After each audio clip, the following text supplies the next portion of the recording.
BP, high BP problem ఈ రోజుల్లో చాలామందిని వేధిస్తున్న సమస్య ఇది. మనకున్నటువంటి టెన్షన్స్ కావచ్చు, మన లైఫ్ స్టైల్ హ్యాబిట్స్ కావచ్చు, స్ట్రెస్ లెవెల్స్ కావచ్చు, దానివల్ల బీపీ పెరుగుతూనే ఉంది. బీపీ ఎక్కువ ఉంటుంది.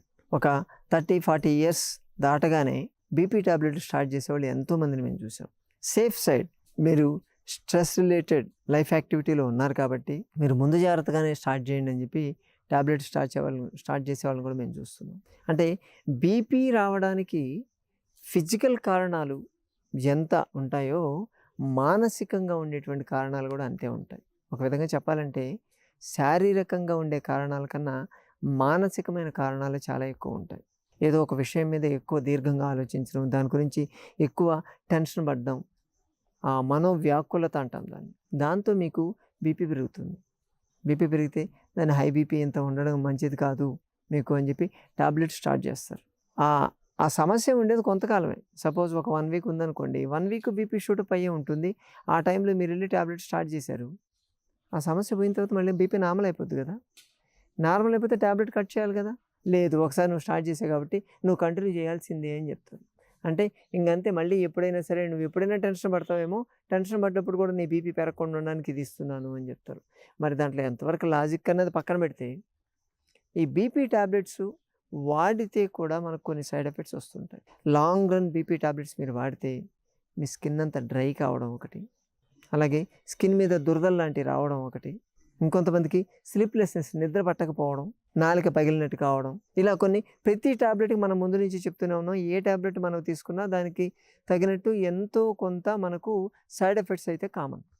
అటువంటప్పుడు ఈ బీపీని తగ్గించుకునే దానికి ఏమైనా ఇంట్లో చిట్కాలు ఏమైనా చేసుకోవచ్చా, చేసుకుంటూ మనం మేనేజ్ చేయగలమా అని చెప్పి చాలామంది మిత్రులు మెసేజ్ చేస్తూ ఉన్నారు. బీపీని తగ్గించుకోవాలంటే ఒకటి, మీరు రిలాక్స్గా ఉండండి. ఫస్ట్ ఆఫ్ ఆల్ చెప్తాను, మీరు కంగారు పడొద్దు.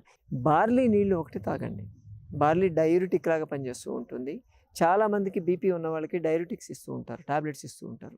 అటువంటి కేసుల వల్ల మీకు బీపీ కానీ పెరిగితే మీరు బార్లీ వాటర్ తాగితే సరిపోతుంది. దాంట్లో సాల్ట్ కానీ షుగర్ కానీ ఎటువంటివి వేయొద్దండి.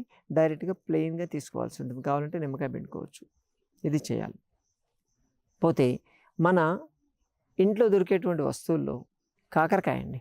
కాకరకాయ బీపీకి చాలా బాగా పనిచేస్తుంది. చాలా కొద్ది మంది మాత్రమే దీని గురించి చెప్తారు. కాకరకాయ అద్భుతమైనటువంటి మెడిసిన్ లాగా పనిచేస్తుంది బీపీకి. మీరేం చేయాలంటే పొద్దున్న లేవగానే ఒక కాకరకాయ తీసుకొని దాన్ని బాగా గ్రైండ్ చేసి జ్యూస్ తీసేసేయండి. పూర్తిగా జ్యూస్. యాక్చువల్గా ఈ మెడిసిన్స్ అన్నీ కూడా దాని మెడిసినల్ ప్రాపర్టీస్ పోకుండా ఉండాలంటే దంచడము, నూరడము చేయాలి అంటారు. ఈ రోజుల్లో రోళ్ళు పత్రాలు ఉన్నాయో లేదో తెలియదు కాబట్టి ఉన్నవాళ్ళు మాత్రం దంచో నూరు చేసుకోగలిగితే దానివల్ల వచ్చేటువంటి రిజల్ట్ ఇంకా బాగుంటుంది. ఇంకా లేని వాళ్ళు మిక్సీలో వేసేసి గ్రైండ్ చేసేసి దాని నుంచి జ్యూస్ పిండండి. ఆ వచ్చేటువంటి జ్యూస్ కనీసం ఒక హాఫ్ గ్లాస్ మినిమం పరగడుపున తాగేయాలి. డైరెక్ట్గా దాంట్లో ఏమీ యాడ్ చేయొద్దు. మీరు డైరెక్ట్గా పరగడుపున తాగాలి. తాగగలిగితే మీ బీపీ అనేది 3 వారాల్లో కంట్రోల్లోకి వస్తుంది. మీరు వాడేటువంటి ట్యాబ్లెట్ కూడా మీరు కట్ చేసుకోవచ్చు. ఈజీగా బీపీ ఎప్పుడు చూసినా కంట్రోల్లోనే మెయింటైన్ అవుతూ ఉంటుంది. రోజు ఏదో ఒక టైంలో కాకరకాయ కూర తినాలి.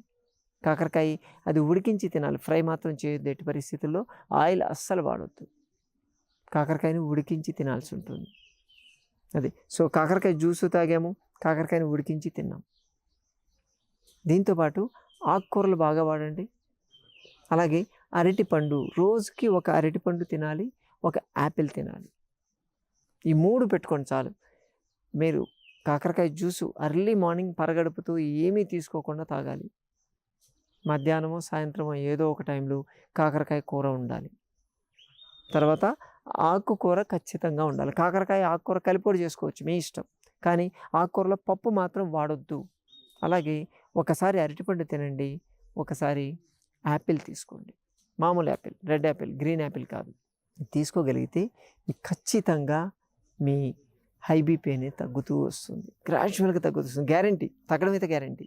మీ బాడీ కండిషన్ బట్టి అది 3 వారాలు పడుతుందా, 2 వారాలు పడుతుందా, 5 వారాలు పడుతుందా, మొత్తానికైతే మీరు బీపీని కంట్రోల్ చేసుకోవచ్చు. ఈ లైఫ్ స్టైల్కి కానీ మీరు కానీ అలవాటు అయితే ధైర్యంగా మీ ట్యాబ్లెట్ కట్ చేసేసుకోవచ్చు. నష్టం లేదు. రిలాక్స్గా ఉండండి. కొంచెం మెడిటేషన్, ప్రాణాయామ, మెడిటేషన్ ఇటువంటిది కానీ చేసుకోగలిగితే అసలు బీపీ పెరగకుండానే ఉంటుంది. దానికి మళ్ళీ వాడాల్సిన అవసరం ఉండదు. ఏది బ్లడ్ థిన్నర్లు వాడడము, బీపీ పెరగకుండా ప్రివెంటివ్గా వాడండి సార్ అని చెప్పి మీకు ఎవరైనా ఫిజిషియన్ సజెస్ట్ చేస్తే ఆ ట్యాబ్లెట్ బదులు ముందు ఇవి స్టార్ట్ చేయండి. ఈవెన్ వాడేవాళ్ళు కూడా ముందు స్టార్ట్ చేయండి, మీకు రిజల్ట్ ఖచ్చితంగా కనిపిస్తుంది. వీడియో చూసి షేర్ చేసి మాత్రం వదలొద్దు మిత్రులారా. ఇంప్లిమెంట్ చేయండి. ఇంప్లిమెంట్ చేస్తేనే దానివల్ల వచ్చేటువంటి రిజల్ట్ మీరు చూడగలుగుతారు. ఎవరైనా ఆల్రెడీ బీపీతో సఫర్ అవుతుంటే వాళ్ళకి చెప్పండి. వాళ్ళ ద్వారా వచ్చేటువంటి ఫీడ్బ్యాక్ మాకు కామెంట్ రూపంలో పెట్టగలిగితే అసలు దానివల్ల రిజల్ట్ ఎలా వస్తుంది అన్నది కూడా మాకు తెలుస్తుంది. ఎందుకంటే మేము చాలామందికి ఇది వాడాం, రిజల్ట్ చాలా బాగుంది. చాలామంది కట్ చేసేసారు, టాబ్లెట్లు కట్ చేసేయగలిగారు. మరోసారి మరో వీడియోతో మళ్ళీ కలుసుకుందాం. నమస్తే.